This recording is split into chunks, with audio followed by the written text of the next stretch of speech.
Friends, जैसे कि मैंने अपने इंट्रोडक्शन वीडियो में कहा था कि अगला जो मेरा वीडियो आने वाला है वो नंबर सिस्टम पर आने वाला है। तो आप लोग वो समय आ गया है कि आप लोगों का कन्फ्यूजन और प्रॉब्लम जो है दोनों दूर हो। तो फ्रेंड्स, चलिए इसी के साथ वीडियो को शुरू करते हैं। तो पहले हम जानेंगे फ्रेंड्स नंबर सिस्टम के बारे में, क्योंकि बहुत सारे जो है लोगों को नंबर सिस्टम के बारे में ही नहीं मालूम रहता है। सिर्फ वे ब्रैकेट संख्या, पूर्ण संख्या, इसके जितने भी प्रकार होते हैं उसके बारे में जान लेते हैं। तो संख्याओं के नंबर सिस्टम का डेफिनेशन: संख्याओं के नामांकन के साथ साथ उसे एक व्यवस्थित रूप में निरूपण करना ही संख्या पद्धति। देखिए यहाँ आप देख सकते हैं कि संख्याओं के नामांकन के साथ साथ उसे एक व्यवस्थित रूप में निरूपण करना ही संख्या पद्धति यानी नंबर सिस्टम कहलाता है। तो फ्रेंड्स, यहाँ पर तीन बातें उभर कर आ रही हैं: नामांकन, और यहाँ पर आप देख सकते हैं व्यवस्थित और निरूपण। तो नामांकन यहाँ पर इसलिए बोला गया है फ्रेंड्स कि जैसे हम लोग बोलते हैं ना प्राकृत संख्या, पूर्ण संख्या, जैसे ये नाम है तो वही नामांकन हो गया। व्यवस्थित क्या बोला गया है कि प्रत्येक नंबर को, जितने भी नंबर होते हैं, जैसे 0 से स्टार्ट होने वाले को ये कहते हैं, तो उसे एक व्यवस्थित रूप प्रदान किया गया है, यानी उसका व्यवस्था किया गया है। ऐसे बोल सकते हैं कि जैसे हम लोग किसी चीज का व्यवस्था करते हैं ना, तो प्रत्येक नंबर का जो है व्यवस्था किया गया है, उसे एक व्यवस्थित रूप प्रदान किया गया है। तो उसी को हम क्या कहते हैं? Number system. उसी को हम बोलते हैं नंबर सिस्टम, संख्या पद्धति। तो फ्रेंड्स, अब देखते हैं इसके प्रकार के बारे में, इनकी व्याख्या के बारे में। तो नंबर सिस्टम की व्याख्या जो है निम्न प्रकार से की जा सकती है, यानी प्रकार जो है उनके निम्न प्रकार से हो सकते हैं। तो देखिए फ्रेंड्स, शुरू नंबर में मैंने यहाँ लिख रखा प्राकृत संख्या, जिसे जो है नेचुरल नंबर भी कहा जाता है, पूर्ण संख्या जिसे होल नंबर भी कहते हैं, भाज्य संख्या जिसे इंग्लिश में कंपोजिट नंबर कहा जाता है, अभाज्य संख्या जिसे प्राइम नंबर कहा जाता है, और सह अभाज्य संख्या जिसे को प्राइम नंबर कहा जाता है। तो फ्रेंड्स, आज हम इन्हीं 5 टॉपिक पे चर्चा करेंगे, और जितने भी बाकी के टॉपिक हैं, और भी 5 टॉपिक मेरे ख्याल से हैं, तो उन्हें मैं अगले वीडियो में पार्ट 2 में शिफ्ट कर दूंगा। फ्रेंड्स, चलिए अब इन पांचों के बारे में हम डिफिनेशन सहित, एग्जाम्पल सहित जानते हैं। तो चलिए फ्रेंड्स, जैसा कि आप लोग देख रहे हो, हम अगले स्लाइड में आ चुके हैं। तो चलिए देखते हैं डिफिनेशन क्या है, परिभाषा क्या है। तो पहले प्राकृत संख्या यानी नेचुरल नंबर का परिभाषा हम लोग देखेंगे। गिनती की संख्याओं को प्राकृत संख्या कहते हैं, ऐसा बोल सकते हैं, या फिर 1 से स्टार्ट होने वाली संख्याओं को प्राकृत संख्या कहेंगे। देखिए यहाँ पर आप देख सकते हैं, आपको लोग को देखने में थोड़ा दिक्कत हो रहा होगा। गिनती की संख्याओं को प्राकृत संख्या कहते हैं, यानी 1 से स्टार्ट होने वाली संख्याओं को भी प्राकृत संख्या कहेंगे। गिनती 1 से स्टार्ट होती है भाई, 0 से कहीं गिनती देखे हो? 0 से स्टार्ट होते हुए, तो ये कॉमन बात है। इसका एग्जाम्पल देख लीजिए आप, 1 2 3 4 5 6 7 8, जितना आप ले जा सकते हैं इसको आगे। चलिए आगे देखते हैं। आगे है दूसरा नंबर आपका जाके है पूर्ण संख्या। पूर्ण संख्या यानी होल नंबर। वैसी संख्याएं जो 0 से शुरू होती है उन्हें पूर्ण संख्या कहते हैं। अब यहाँ पर एक क्वेश्चन आता है इसका एग्जाम्पल देखने के बाद। एग्जाम्पल हम इसका हो जाएगा कि 0 1 2 3, क्योंकि 0 से स्टार्ट हुआ है तो 0 के बाद 1 आता है। अब देखिए यहाँ पर एक क्वेश्चन आता है एग्जाम में, बहुत सारे मतलब इससे क्वेश्चन तो बनते ही हैं, लेकिन एक क्वेश्चन यूनिक है कि प्राकृत संख्या पूर्ण संख्या होती है? ये जो है प्राकृत संख्या, ये पूर्ण संख्या होती है? ये वीडियो मतलब इसके लिए जो है कि अलग वीडियो बनेगा। अभी फिलहाल के लिए आप जान लीजिए कि जो प्राकृत संख्या जो होती है वो पूर्ण संख्या, प्राकृत संख्या पूर्ण संख्या होती है। क्योंकि देखिए इसमें 1 2 3 है, इसमें 1 2 3 है ना, मतलब इसका जितना भी है सारा चीज इसमें है।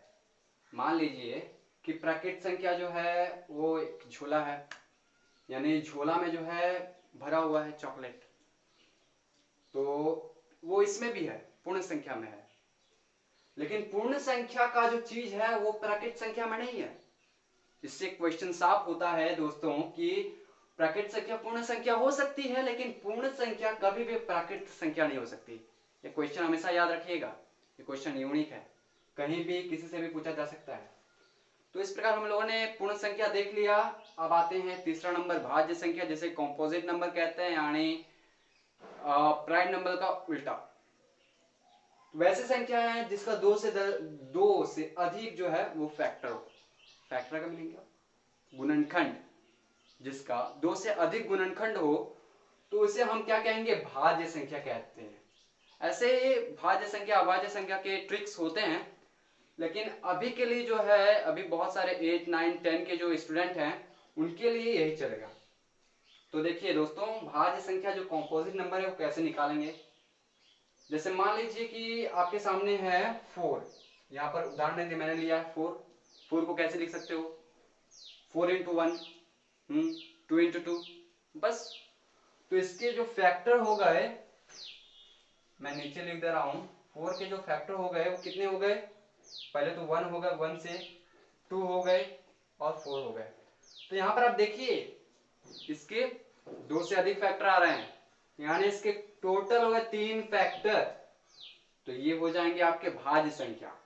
उसी प्रकार 6 आपका इस प्रकार हो सकता है, 6 का जो है 1 से, 2 से, 3 से, 6 से, इसका 4 हो गया, तो इस प्रकार ये भी है।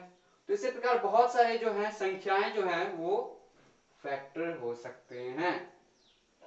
तो अब आपको लग रहा होगा कि ये इवन नंबर भी है, लग रहा है ना, लेकिन यहाँ बस 2 छूटा हुआ है। तो ऐसा बोल सकते हैं, आप याद करने के लिए रख सकते हैं कि इवन नंबर जो है वो भाज्य संख्या है 2 को छोड़कर। तो चलिए इसी प्रकार अब हम अगले साइड में चलते हैं, अभी 2 टॉपिक और कवर करने हैं, चलते हैं। तो फ्रेंड्स अब हम बात करते हैं अभाज्य संख्या, जिसे प्राइम नंबर भी कहा जाता है।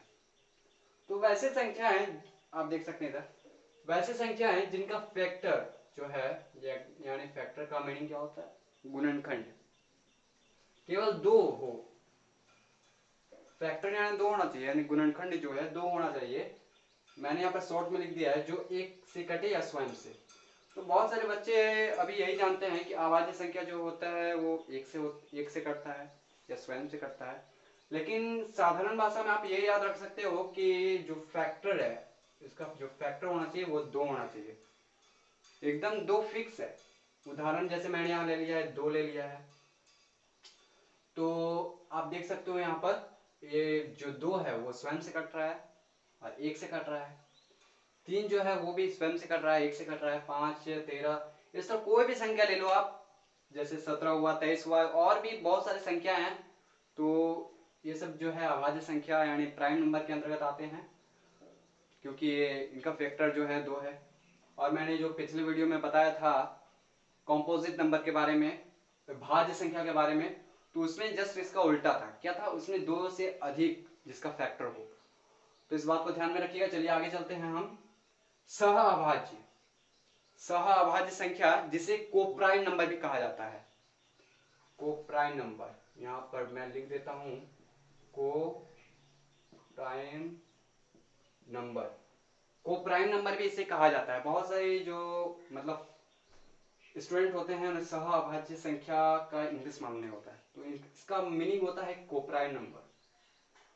तो इसको ऐसे बोला जा सकता है कि वैसी संख्या जिनका एचसीएफ 1 होता है उसे सह अभाज्य संख्या कहते हैं। और जब भी आप देखिएगा कि सह अभाज्य का बात आता है, जैसे हम लोग 9th में पढ़ चुके हैं और 10th में भी पढ़ चुके हैं कि सह अभाज्य जो है परिमेय संख्या में यूज होता है, यानी जो परिमेय संख्या हम लोग लिखते हैं तो उसमें बोला जाता है कि पी और क्यू पूर्णांक हो यानी इंटीजर हो, और सह अभाज्य संख्या भी होना चाहिए पी और क्यू, तो कोप्राइम नंबर भी पी और क्यू जो है परिमेय संख्या में होना चाहिए। तो मतलब क्या है, आप समझ चुके हैं कि जिसका फैक्टर जो है वो सिर्फ मतलब फैक्टर नहीं, एचसीएफ, सॉरी, एचसीएफ जो है वो 1 होना चाहिए, तो उसे हम कहेंगे कोप्राइम नंबर। तो अब इसका उदाहरण कुछ ले लेते हैं हम लोग, जैसे 2, 3, और ये भी याद रखना है कि ये हमेशा 2 होते हैं, ये हमेशा 2 होते हैं, क्योंकि परिमेय संख्या में जो होता है पी और क्यू 2 है। तो इसी प्रकार यहाँ पर 2 होते हैं। जैसे 2 और 3 को हम ऐसे लिख सकते हैं, यदि अभी तो अभाज्य गुणनखंड विधि द्वारा ही हम लोग बढ़ाते हैं, तो ये देखिए कि जैसे 2 का निकालते हैं तो 2 1, सॉरी आप लोग को अच्छी तरह से दिख नहीं रहा होगा, मैं इधर आ जाता हूँ। जैसे 2 है यहाँ पर, अच्छा ये वाला एग्जांपल बड़ी मस्त है, ये वाला लेते हैं। तो 17 हो गया, यानी 17 1, यहाँ पर 23 हो गया, यानी 23 1। तो आप देख सकते हैं कि ऐसे आप लिख सकते हैं इसको कि जैसे 17 है इज इक्वल टू 17 इंटू 1 और 23 है इज इक्वल टू 23 इंटू 1। तो इसमें क्या कॉमन आया? 1 कॉमन आया। तो इस प्रकार इसका एचसीएफ क्या हो गया? इसका एचसीएफ हो गया 1। तो इस प्रकार आप समझ सकते हैं दोस्तों कि किस प्रकार जो है नंबर सिस्टम की व्याख्या की जाती है। बहुत सारे जो है स्टूडेंट्स, बहुत सारे स्टूडेंट के मन में बहुत सारे प्रॉब्लम होंगे, कंफ्यूजन होंगे। आशा करता हूँ कि आपके जो कंफ्यूजन है और जो प्रॉब्लम है वो दूर हो गए होंगे। तो ये तो पार्ट 1 था दोस्तों, और पार्ट 2 भी मैं बनाने वाला हूँ। तो पार्ट 2 को देखना जो है अति आवश्यक है। आप अवश्य पार्ट 2 देखें। पार्ट 2 में मैं और भी जो इसके टॉपिक्स हैं उनको कवर करूँगा। और दोस्तों मैं आपसे इतना कहना चाहता हूँ, मैंने इंट्रोडक्शन वीडियो में भी कहा था कि इस चैनल को आपके प्यार की, आपके विश्वास की ज़रूरत है। तो आप अपना प्यार और विश्वास जो है इस चैनल को दें, और मैं इस विश्वास को, आपके विश्वास को बेकार नहीं जाने दूंगा, आपके विश्वास को बनाए रखूंगा। तो फ्रेंड्स, इसी के साथ मैं निगम कुमार इस वीडियो में आपसे विदा लेता हूं। फिर मिलूंगा अगले वीडियो में जोरदार कंटेंट के साथ। तो धन्यवाद, thanks for watching the video.